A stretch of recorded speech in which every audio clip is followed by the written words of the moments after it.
سوا اگر الہ بننے کے کوئی لائق ہوتا،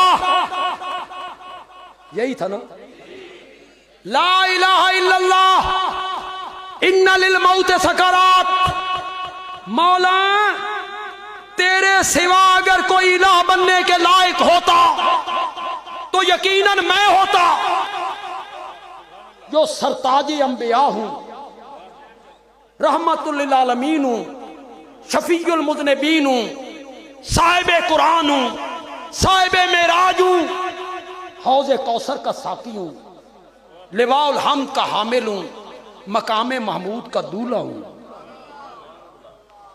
تیرا محبوب ہوں، مصطفیٰ بھی، مرتضیٰ بھی، مجتبیٰ بھی، صاحب قرآن بھی۔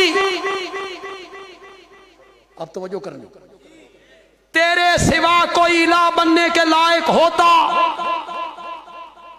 تو مولا میں ہوتا، اور اگر میں الہ ہوتا تو موت کی تلخیاں مجھ پر کبھی نہ آتی۔ دلیل دی، اگر میں الہ ہوتا تو موت کی تلخیاں کبھی مجھ پہ نہ آتی۔ مجھ پر موت کی تلخیوں کا آ جانا اس بات کی دلیل ہے کہ اس کائنات میں تیرے سوا الہ کوئی نہیں ہے۔ لا الہ الا اللہ۔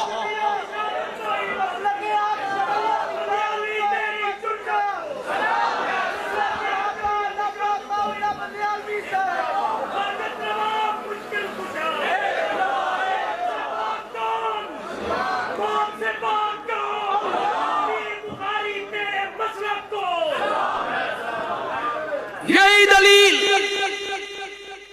اشاعت و توحید کے لوگوں کے لیے کوئی نئی بات نہیں، صرف اشارہ ہے۔ یہی دلیل جو میرے نبی نے پیش کی کہ جس پہ موت کی تلخیاں آ جائیں وہ الہ نہیں ہوتا۔ میرے نبی کے انتقال کے بعد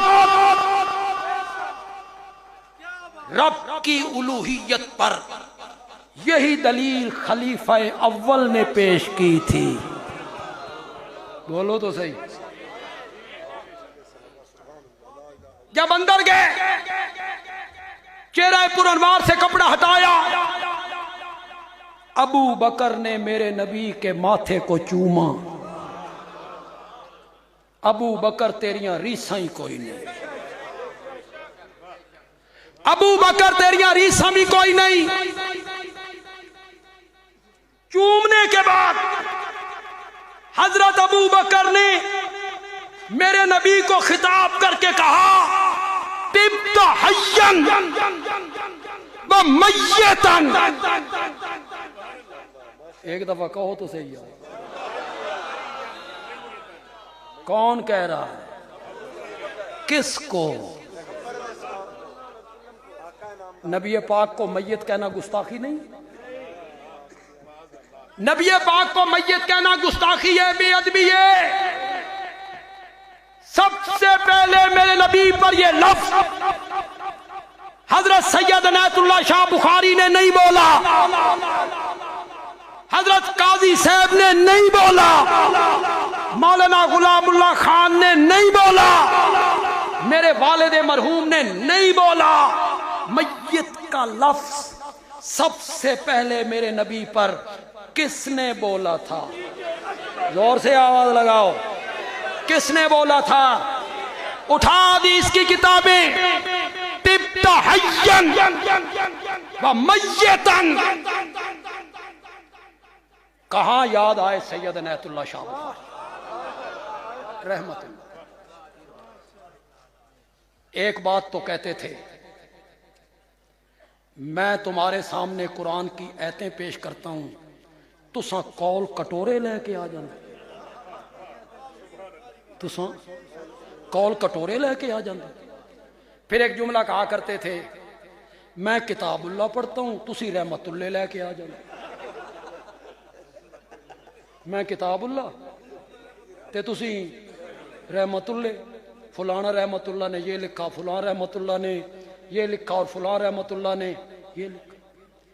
اور کبھی کبھی حضرت صدیق اکبر کا خطبہ پڑھ کے پیر بخاری کہتا تھا جاؤ تمہیں محمد ابن مروان مبارک ہو، جاؤ تمہیں زازان مبارک ہو، تم محمد ابن مروان کو لے جاؤ، عنایت اللہ کو ابو بکر کے ساتھ رہنے دو۔